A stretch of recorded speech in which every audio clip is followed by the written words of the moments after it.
জানিয়েছে গণমাধ্যমটি।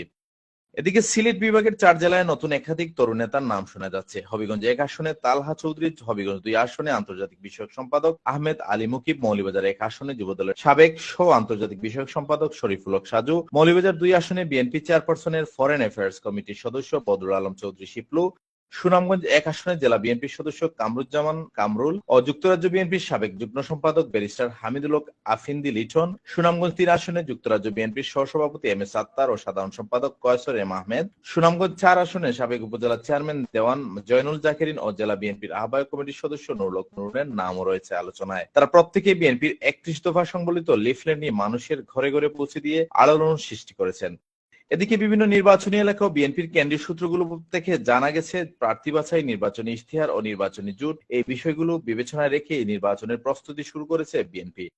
প্রার্থী মনোনয়নে প্রাধান্য পাবে ত্যাগী ও জনগণের কাছে গ্রহণযোগ্য নেতারা। প্রার্থী বাছাই এলাকায় জনপ্রিয়তা এবং জনমত জরিপের ফলাফলকে এবার গুরুত্ব দেওয়া হচ্ছে। এছাড়া থাকবে নবীন প্রবীণের সমন্বয়। কেন্দ্রীয় প্রভাবশালী নেতা হলেও নির্বাচনী এলাকায় জনপ্রিয়তা না থাকলে তাকে মনোনয়ন দেবে না বিএনপি। এমন তথ্যই উঠে এসেছে সেই গণমাধ্যমের প্রতিবেদনে।